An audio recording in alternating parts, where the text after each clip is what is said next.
Parashat Masai, de Bamidbar, Números capítulo 33. Versículo 1. Estos son los viajes de los israelitas por el desierto, que salieron de Egipto, formados en escuadrones bajo la dirección de Moshe y Aarón. Comentario. Viajes alude a las diferentes etapas de la travesía por el desierto hacia la tierra prometida.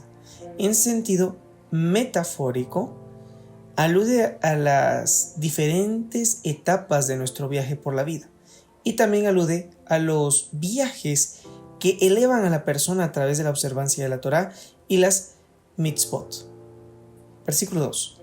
Moshe iba registrando los nombres de los puntos de partida de cada una de las etapas del viaje por orden de Hashem. Los nombres de las paradas donde se detuvieron a acampar rememoran algún evento ocurrido a los israelitas.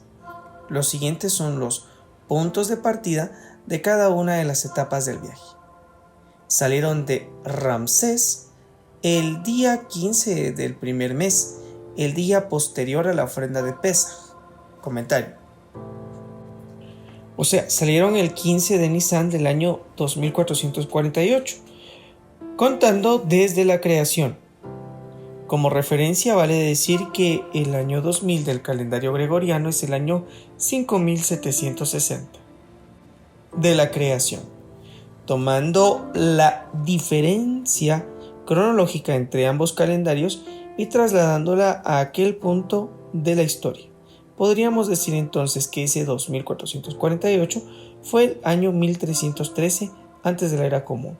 Sin embargo, dicho procedimiento no se puede aplicar sistemáticamente, ya que debido a los diferentes calendarios que estuvieron vigentes en las diferentes épocas, el resultado sería incierto. El mes de Nisan cae aproximadamente entre marzo y abril. Continuamos siempre con el versículo 3. Los israelitas salieron triunfalmente ante los ojos de todos los egipcios. Comentario. Literalmente no dice triunfalmente, sino con puño en alto. Expresión que alude al carácter triunfal de la salida de Egipto. Versículo 4. Los egipcios estaban aún enterrando a sus primogénitos que Hashem había matado. Hashem destruyó también a sus ídolos. Los israelitas salieron de Ramsés y acamparon en Sucot. Salieron de Sucot y acamparon en Etam, que está en el extremo del desierto. Salieron de Etam y volvieron hacia Pihahirot. Está frente a Baal Zephón, y acamparon antes de Migdol. Salieron de Pihahirot, atravesaron el mar hacia el desierto. Comentario. El mar que atravesaron sería el Mar Rojo, o según otra opinión sería el Mediterráneo. Continuamos siempre con el versículo 8. Anduvieron 3 días en el desierto de Etam y acamparon en Mara.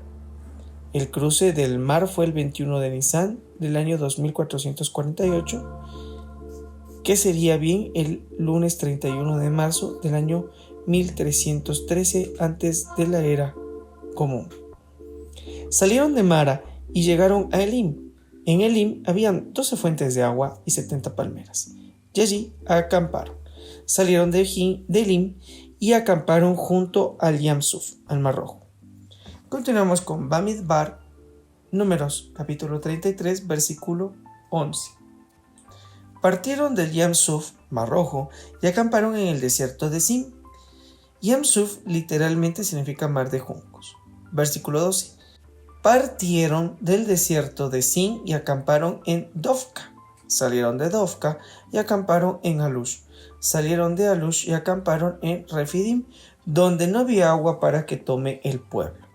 Salieron de Refidim y acamparon en el desierto del Sinaí. Comentario. Aquí en Refidim debieron enfrentar a los amalequitas. Refidim significa débiles, en alusión al debilitamiento espiritual del pueblo, por el cual se convirtieron en blanco ideal para ser atacados por el enemigo. Versículo 16. Salieron del Sinaí y acamparon en Kibrot Hataaba. Salieron de Kibrot Hataaba y acamparon en Hatzerot. Comentario. Aquí en Hatzerot fue castigada Miriam. Y también, según ciertas opiniones, fue aquí donde tuvo lugar el incidente de Cora. Según otras opiniones, dicho incidente tuvo lugar en Keelata. Versículo 18. Salieron de Hatzerot y acamparon en Ritma. Comentario. Ritma deriva de remía, que significa fraude, en alusión al fraude de los espías enviados a explorar la tierra prometida antes de su conquista. Los espías salieron de Ritma, también aludida como Kadesh Barnea. Es importante no confundir con Kadesh mencionado en el versículo 36. Sin embargo, de acuerdo con Rashi, Deuteronomio capítulo 1, versículo 46, se trataría del mismo Kadesh, a donde retornaron después de 19 años. Versículo 19. Salieron de Ritma y acamparon en Rimón Peretz, literalmente significa granado cargado. En Ritma fue el incidente de los espías. Por eso la marcha se reanuda hacia el sur para hacer un rodeo por el desierto, en vez de ir hacia Israel por el camino directo en dirección al norte. Versículo 20. Salieron de Rimón Peretz y acamparon en Lifna. Literalmente significa piedra, ladrillo, en alusión a sus límites que estaban delimitados con esos elementos. Versículo 21. Salieron de Livna y acamparon en Risa. Salieron de Risa y acamparon en Keelata. Según ciertas opiniones, fue aquí donde tuvo lugar la rebelión de Korah. Versículo 23. Salieron de Keelata y acamparon en el monte de Shefer, literalmente monte hermoso. Salieron del monte de Shefer y acamparon en Harada, que significa temor. Salieron de Harada y acamparon en Makehelot. Salieron de Makehelot y acamparon en Tahat. Y salieron de Tahat y acamparon en Taraj. Salieron de Taraj. Tal era el nombre del padre de Abraham. Y acamparon en Mitka, que significa dulzura, lugar donde hallaron agua potable. Salieron de Micta y acamparon en Hashmona. Salieron de Hashmona y acamparon en Moserot, lugar de amonestación. Salieron de Moserot y acamparon en Bene Iacán. Salieron de Bene Iacán y acamparon en Hor Hagidgad. Salieron de Hor Hagidgad y acamparon en Yotbata. Salieron de Yotbata y acamparon en Abrona. Salieron de Abrona y acamparon en Etzion Geber, ciudad al este de Eliad.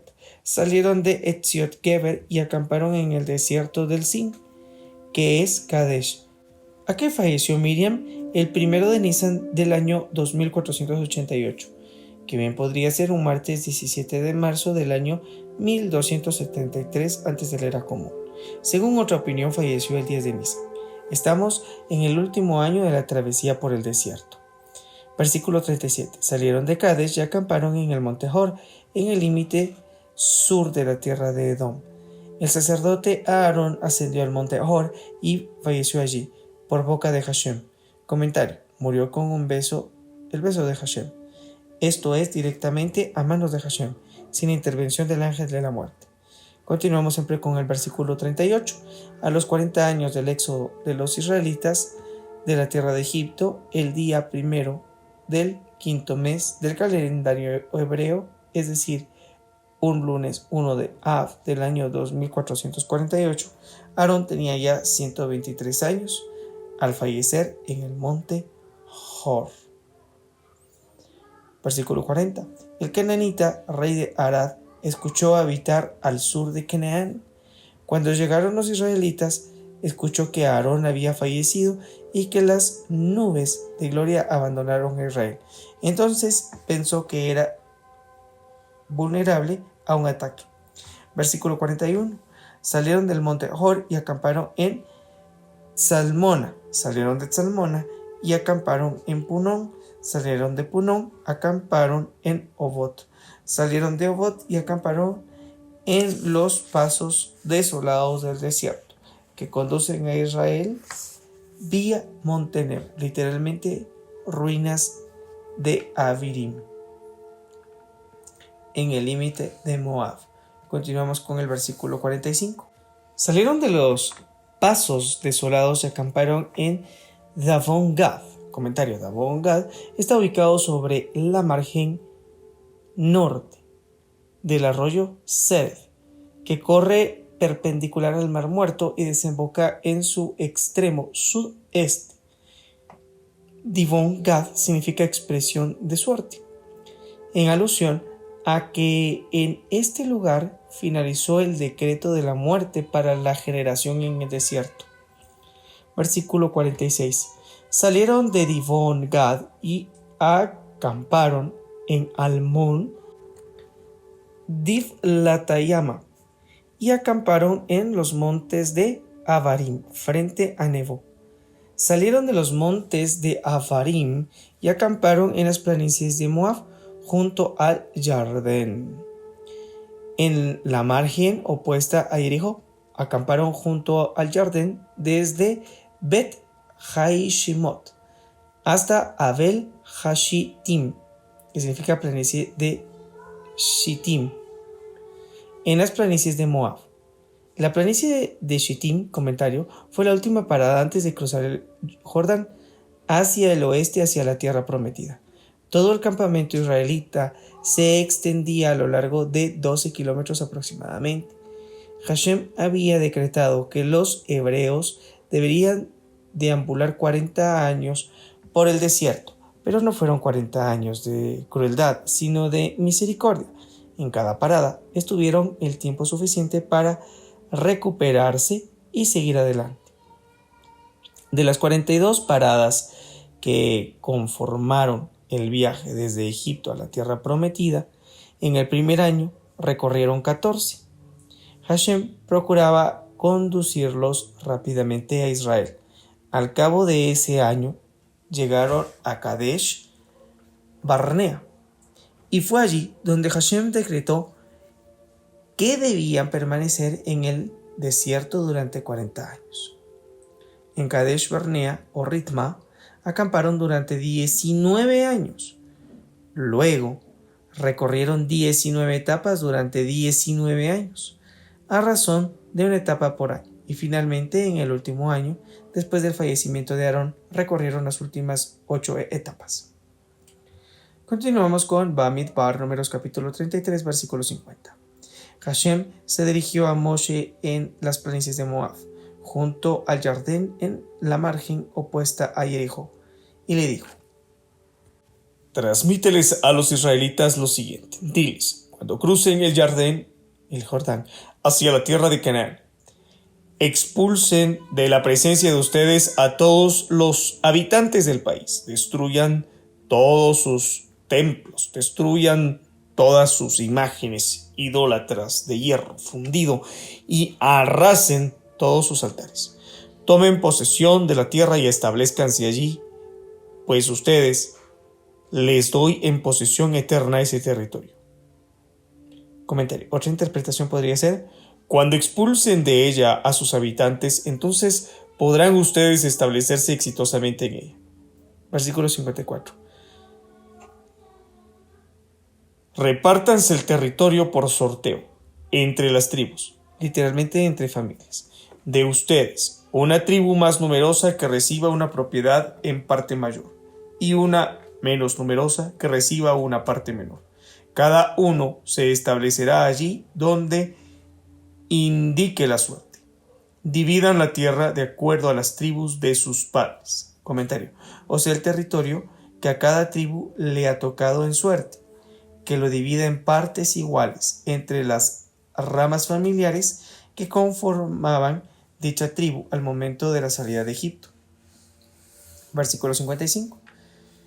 Si no expulsan de la presencia de ustedes a los habitantes de la tierra, los que dejen con vida serán para ustedes como astillas en los ojos y como espinas en los costados, que los tendrán aprisionados. Ellos los hostigarán en la tierra en la que ustedes vivirán. Entonces lo que tenía pensado hacerles a ellos, se los haré a ustedes. Capítulo 34, versículo 1. Hashem le habló a Moshe diciendo: ordénales a los israelitas y diles: cuando entren a la tierra de Canaán, este es el desierto que se les entregará en propiedad. Comentario: el territorio comprendido dentro de los límites de la tierra de Canaán. Dado que hay muchos preceptos que deben ser observados solo en territorio de Israel, la Torá viene a indicar cuáles son sus límites. Versículo 3. Límite sur. El área sur del territorio de ustedes se extenderá desde el desierto de Tzin, junto al territorio de Edom, al sudeste del Mar Muerto. Por el este, el límite sur estará dado por el extremo sudeste del Mar Muerto. El límite pasará entonces por el sur de Maale a Carabim y continuará hacia el oeste, hacia Tzin. Pasarán por el sur de Kadesh Barnea y continuará hacia Hatzar Adar y se prolongará hacia Atzmón. De Atzmón, el límite virará hacia el noreste, hacia el arroyo de Egipto, y lo bordeará hacia el oeste, hasta el Mediterráneo. Comentario: el arroyo de Egipto podría ser el vado de el Arish, o bien estaría más al oeste y sería el brazo oriental del Nilo, en la región del delta, dentro del actual Egipto. ¿Cuál es el límite oeste? Versículo 6. El límite oeste será para ustedes el mar grande, el Mediterráneo, y el área de la frontera, es decir, las islas que también son consideradas territorio de Israel. Ese será el límite occidental de ustedes. El límite norte, versículo 7. El límite norte de ustedes será el siguiente: desde el mar grande, Mediterráneo, dirígete hacia el monte Hor, o sea, traza una línea imaginaria a lo largo de la frontera norte, que se extienda desde el Mediterráneo hacia el oeste, de modo de que el monte Hor es el extremo noreste de Israel. Versículo 8. Desde el monte Hor dirígete hacia el este, trazando una línea imaginaria a lo largo del camino hacia Hatmat, de modo que el límite de esa línea se prolongue hacia Zedad, y de Zedad continuará más hacia el este, hacia Cifrón, abriéndose hacia Hatzar Enán. Esa será la frontera norte de ustedes. Comentario: Hatzar Enán constituye el extremo noreste. No confundir el monte Hor del versículo 7 con el monte Hor, donde falleció el sacerdote Aarón, al sudeste de Israel. Según ciertas opiniones, el monte Hor de la frontera norte estaría al sur de Trípoli, ubicada en el norte del actual Líbano, la cual quedaría excluida del territorio de Israel. Y según otras opiniones, el monte Hor estaría más al norte, próximo a Hamat, Antioquía, en el sudoeste de Turquía, próxima a la frontera norte de Siria. Según ambas opiniones, el Líbano estaría al sur del monte Hor y por lo tanto está incluido dentro de los límites de Israel. Hamat también podría ser la actual ciudad de Hama, en el norte de Siria. Ahora vemos el límite este, versículo 10. Tracen una línea imaginaria desde Hatzar Enán a Shefam, norte de Siria. La frontera descenderá hacia el sur, desde Shefam a Rivla, al este de Ain. Luego la frontera descenderá más hacia el sur y correrá a lo largo de la costa oriental del lago Kinneret. es decir, comentario, Tiberíades, de modo que el largo queda dentro de los límites de Israel. Shepham sería Apamea, o bien podría ser Bamías, ambas en el norte de Siria. Versículo 12. Luego el límite descenderá a lo largo del Jardín, hasta llegar al Mar Muerto. Esos serían los límites de la tierra de ustedes. Y Moshe ordenó a los israelitas diciendo: esta es la tierra que recibirán como propiedad, que les será asignada por sorteo, que Hashem ordenó entregar a las 9 tribus y media, pues la tribu de los descendientes de Rubén, la tribu de los descendientes de Gad y media tribu de Manashe ya tomaron su propiedad. Estas 2 tribus y media ya recibieron su propiedad en la margen opuesta a Jericó, sobre la margen oriental del Jardín, es decir, sobre el Jordán. Comentario: la Torá marca los límites de la tierra prometida a los patriarcas al oeste del Jordán, a la que debemos sumar los territorios al este del citado río, mencionados en los versículos 14 y 15, situados en la actual Jordania. Continuamos con Bamidbar, Números capítulo 34, versículo 16. Hashem le habló a Moshe diciendo: estos son los nombres de los hombres que lotearán la tierra en beneficio de ustedes. El sacerdote Elazar y Yehoshua, hijo de Nun. Escojan también para llevar a cabo el loteo al líder de cada tribu. Los siguientes son los nombres de los hombres escogidos. De la tribu de Yehudá, Caleb, hijo de Yefune. De la tribu de los descendientes de Shimón, Shmuel, hijo de Amihud. De la tribu de Benjamín, Eliad, hijo de Quislón.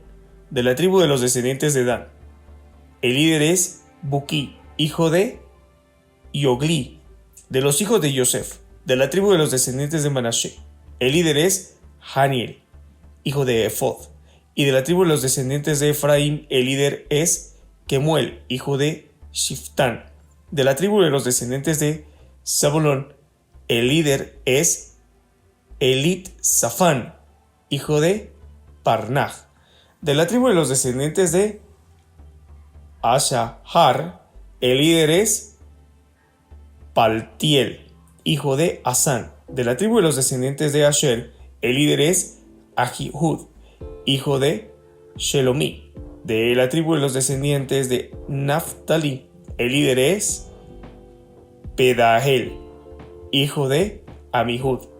Esos son los hombres a los que Hashem encomendó fraccionar la tierra de Canaán para los israelitas. A continuación leeremos Bamidbar, Números capítulo 35, versículo 1. Hashem se dirigió a Moshe en las planicies de Moab, junto al Jardín, en su margen occidental, en la margen opuesta a Jericó, y le dijo: ordena a los israelitas que en las tierras de su propiedad hereditaria les entreguen ciudades a los levitas donde puedan vivir, y que también les entreguen las áreas suburbanas de dichas ciudades. Las ciudades serán para que vivan ellos y las áreas suburbanas serán para sus animales, para su hacienda y para todo lo que necesiten. Las áreas suburbanas como espacio abierto de las ciudades que deben entregar a los israelitas se extenderán 1000 codos a la redonda. Un codo es igual a un amá, que es aproximadamente 48 a 60 centímetros. Desde el muro de cada ciudad hacia afuera. Luego deberán medir desde el muro de cada ciudad hacia afuera de la ciudad 2000 codos, hacia el este, 2000 codos hacia el sur, 2000 codos hacia el oeste y 2000 codos hacia el norte. Eso será el área circundante total, y la ciudad estará localizada en el centro. Comentario: de los 2000 codos del área circundante total, los 1000 codos internos, o sea, el área adyacente de la ciudad, son para espacio abierto, y los 1000 codos externos para la agricultura. Versículo 6. Entre las ciudades que deben entregar a los levitas Deberán estar las 6 ciudades de refugio que ustedes deben proveer para que puedan huir allí cualquier homicida que involuntariamente haya provocado una muerte. Aparte, deben entregarles 42 ciudades. En total, deben entregar a los levitas 48 ciudades, con sus respectivas áreas circundantes. Las ciudades que deben entregar a los levitas serán de la tierra de los demás israelitas. De una tribu con mayor extensión territorial deberán tomar más territorio que de una con menor extensión territorial. El territorio que deberá ceder cada tribu para los levitas será en proporción a su extensión territorial. Continuamos con Bamidbar, Números capítulo 35, versículo 9. Hashem le habló a Moshe diciendo: transmíteles a los israelitas, cuando crucen el Jordán hacia la tierra de Canaán, deberán asignar para ustedes ciudades que cumplan la función de ciudades de refugio para ustedes, a las que pueda escapar un homicida que mate a alguien accidentalmente. Estas ciudades serán para ustedes un refugio para resguardarse de los vengadores, por ejemplo, un pariente cercano de la víctima, para que el homicida no muera antes de presentarse ante el tribunal. En cuanto a las ciudades que deben designar, son 6 las ciudades de refugio para ustedes. 3 de esas ciudades estarán sobre la margen occidental del Jordán, y las otras 3 ciudades estarán en la margen oriental del Jordán, de la tierra de Canaán. Así estarán distribuidas las ciudades de refugio. Estas 6 ciudades servirán de refugio tanto para los israelitas como para el prosélito y para quien viva con ellos, para que escape allí cualquier persona que mate a alguien por accidente. Pero, si le provoca a la víctima una herida mortal con un elemento metálico, se trata de un homicida intencional. Ese homicida debe ser sentenciado a muerte. Si golpea a alguien con una piedra de tamaño de una mano, o sea, una piedra tal, capaz de provocarle la muerte, y en efecto la víctima muere, se trata de un homicida intencional. Ese homicida debe ser sentenciado a muerte. Si golpea a alguien con un elemento de madera del tamaño de una mano, o sea, un elemento tal, capaz de provocarle la muerte y en efecto la víctima muere, se trata de un homicida intencional. Ese homicida debe ser sentenciado a muerte. En tal caso, después del juicio respectivo, el vengador de la sangre de la víctima puede matar al homicida. Puede matarlo en cualquier lugar que lo encuentre. Comentario: el vengador de la víctima puede ser un pariente cercano. Está habilitado para matar al asesino incluso dentro de una ciudad de refugio. Versículo 20.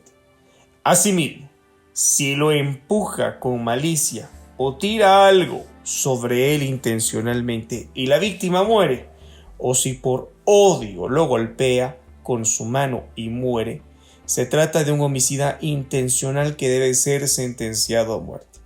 El vengador de la víctima puede matar al asesino al encontrarlo. Comentario: puede matarlo después del respectivo juicio. Pero si lo empuja por accidente sin malicia, o si le arroja algún objeto sin intención de matarlo, o si deja caer una piedra, incluso una capaz de matar con su golpe, sin percatarse de la presencia de una eventual víctima, y ésta cae sobre alguien y lo mata, no se trata de un asesinato intencional, pues aquel no era un enemigo ni tuvo la intención de dañar. De modo de que el tribunal deberá juzgar entre el que mató y el pariente vengador de la víctima, de acuerdo con estas leyes. Y conforme a ellas, la corte deberá proteger al homicida accidental del vengador de la víctima. La corte lo hará retornar a su ciudad de refugio, a la que haya huido, donde deberá vivir hasta la muerte del sacerdote principal que fuera ungido con aceite de unción.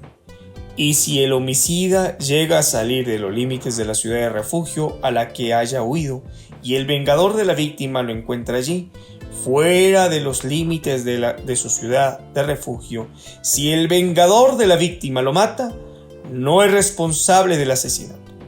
Comentario: literalmente, no tiene sangre, o sea, no tiene responsabilidad de sangre, pues el homicida accidental debió haberse quedado en su ciudad de refugio hasta la muerte del sumo sacerdote, y después de la muerte del sumo sacerdote, el homicida puede volver a su tierra.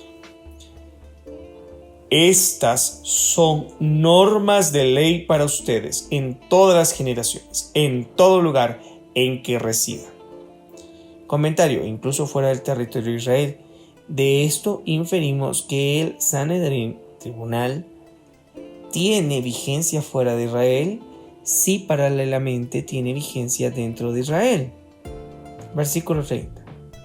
Si uno mata a otro intencionalmente, el asesino será sentenciado a muerte por el testimonio de testigos. Un solo testigo no puede testificar contra una persona en un caso de pena capital. Comentario: los testigos deben atestiguar que lo mató intencionalmente y bajo advertencia de que no lo hiciera. Versículo 31. No se deben aceptar rescate alguno en dinero, por ejemplo, a cambio de la vida del homicida condenado a muerte. Debe aplicársele la pena capital. Asimismo, si alguien escapa a una ciudad refugio, no debe aceptarse rescate alguno por permitirle regresar a su tierra. Indefectiblemente debe permanecer en la ciudad de refugio hasta el fallecimiento del sacerdote principal. No condenen con asesinatos a la tierra en la que se encuentra. Es la sangre de los asesinatos la que condena a la tierra. La sangre derramada en la tierra por asesinato solo recibe expiación por sangre, o sea, por muerte del asesino. No impurifiquen la tierra en la que ustedes viven y en la que yo habito, pues yo, Hashem, habito entre los israelitas. Comentario: no cometan asesinatos, no me hagan morar en medio de semejante impureza. Continuamos con Bamidbar, Números capítulo 36, versículo 1. Los jefes patriarcales de las familias de descendientes de Gilad fue hijo de Mahir, hijo de Manashe, que fuera una de las familias de los hijos de Yosef, fueron y expusieron ante Moshe y ante los jefes líderes patriarcales de los israelitas. Hicieron el siguiente planteo: Hashem le ha ordenado a usted, nuestro amo, que fraccione la tierra por sorteo y se las entregue a los israelitas como posesión hereditaria. Y Hashem también le ordenó a usted, nuestro amo, que entregue la herencia de nuestro hermano Tselofhad a sus hijas.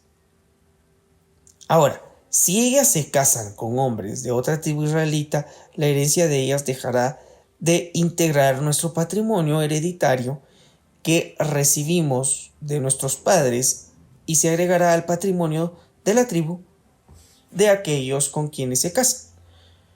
Pues los hijos no heredan y los hijos pertenecen a la misma tribu que su padre. Así, disminuirá el patrimonio hereditario que nos ha sido asignado por sorteo.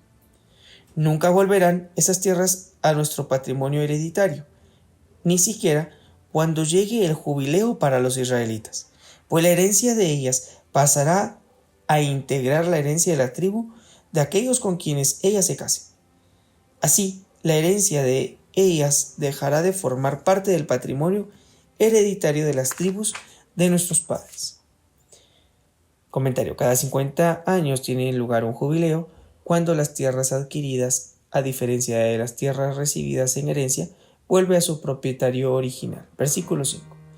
Entonces, por orden de Hashem, Moshe les ordenó a los israelitas diciendo: la tribu de los descendientes de Yosef están en lo cierto.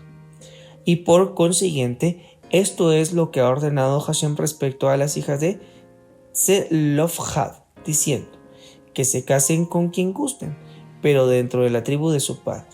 Comentario: la prohibición de casamiento entre tribus quedó sin efecto después de la división de la tierra prometida. Eso es para que el patrimonio hereditario de los israelitas no pase de una tribu a otra. Todo israelita queda ligado al patrimonio hereditario de la tribu de su padre. O sea, cada uno debe conservar su herencia en la tribu de su padre. Y toda mujer que reciba una herencia en cualquiera de las tribus israelitas, porque su padre no dejó ningún varón hijo, debe casarse dentro de la tribu de su padre, de modo de que cada israelita herede solo la propiedad hereditaria de sus padres. Entonces la propiedad hereditaria no pasará de la tribu a otra, y cada una de las tribus israelitas conservará su propia herencia. Las hijas de Tselofhad hicieron como Hashem le ordenara a Moshe. Y entonces Mijla, Tirza, Jogla, Milca y Noa, las hijas de Tselofhad, se casaron con los hijos de sus tíos por parte del padre. Ellas se casaron con sus primos, miembros de la familia de Manashe, hijo de Yosef, y así la herencia de ellas quedó dentro de la tribu de su padre. Esos son los preceptos y leyes desde el capítulo 26, versículo 52 hasta aquí, que ordenará Hashem a los israelitas por medio de Moshe en las planicies de Moab, junto al Jardín, sobre la margen oriental, en la margen opuesta a Jericó. Hazak, Hazak, Benit, Hasek. Sé fuerte, y nos fortaleceremos. A continuación leeremos la Haftara Masei de Irmía de Jeremías, capítulo 2, versículo 4 al versículo 28, capítulo 3, versículo 4, y del capítulo 4, versículo 1 y 2. Escuchen la palabra de Hashem, casa de Jacob, y todas las familias de la casa de Israel.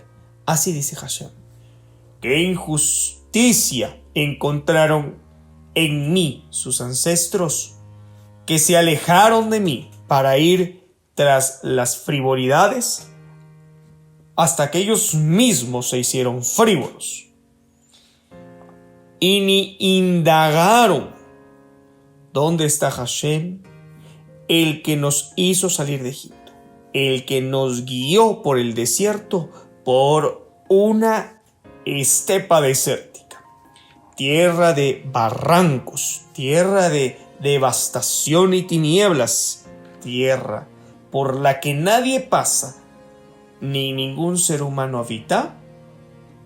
En lugar de buscar a Hashem, fueron tras idolatría. Yo los llevé a ustedes a una tierra productiva para que coman el fruto de ella y aprovechen su generosidad. Pero cuando entraron, impurificaron mi tierra y transformaron mi herencia en una abominación. Los sacerdotes no indagaron: ¿dónde está Hashem? Y los encargados de transmitir la Torá no me reconocieron. Los líderes se rebelaron contra mí. Los profetas profetizaron en nombre de Baal, ídolo, y se fueron tras las cosas vanas. Por consiguiente, continuaré amonestándolos a ustedes, dice Hashem, y a los nietos de ustedes también reprenderé. Crucen a las islas de Kitim, islas de Grecia, y vean, envíen mensajeros a Kedar, al norte del desierto de Arabia, y observen bien. Vean si alguna vez hubo allí algo como esto. ¿Acaso alguna nación ha cambiado sus ídolos? Y eso que no son ídolos verdaderos, pero mi pueblo ha cambiado su gloria por algo frívolo. Asómbrense, cielos, ante esto, sacúdanse y tiemblen de horror, dice Hashem, pues mi pueblo hizo 2 transgresiones.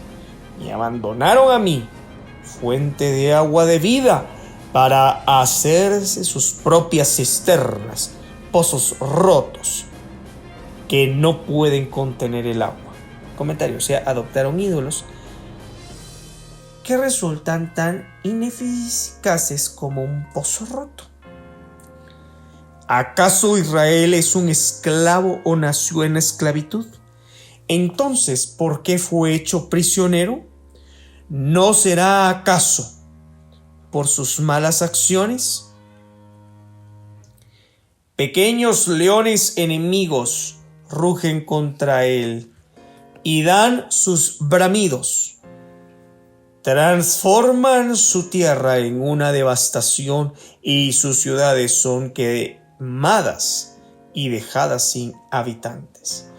También la gente del Nof, o sea Memphis, y Tahpanhes, que es Tafnes, te romperá la cabeza. Nof y Tahpanhes eran ciudades egipcias. ¿Acaso no te ocurrió eso por haber abandonado a Hashem tu Elohim, mientras él te guiaba por el camino de verdad? Y ahora, ¿por qué estás tomando el camino a Egipto para tomar el agua del Nilo y el camino de Ashur a Siria para tomar el agua del Éufrates? Comentario, o sea, ¿por qué te apoyas en los egipcios y en los asirios? 19. Tu perversidad te castigará y tu desobediencia te condenará. Asume y comprende cuán malo y amargo es que hayas abandonado a Hashem tu Elohim y que no me temas, dice Hashem Elohim de los ejércitos. Capítulo 2, versículo 20. Hace mucho rompí el yugo con que los egipcios los dominan a ustedes y rompí las cuerdas con las que las naciones pretendieron subyugarlos. Y tú dijiste, no serviré más a la idolatría, pero en toda colina elevada y debajo de todo árbol frondoso te prostituías. O sea, te sometías a la idolatría. Prostituta. Te he plantado a ti a partir de la más seleccionada vid, toda de semillas genuinas. ¿Cómo es entonces que te convertiste en una vid silvestre de calidad inferior para mí? Comentario. O sea, Hashem engendró a Israel a partir de lo mejor de su cosecha. ¿Cómo es entonces que se ha echado a perder la mejor vid? Alude a la noble esencia del pueblo de Israel, los patriarcas. Versículo 22. Aunque te laves con polvo limpiador y uses mucho jabón,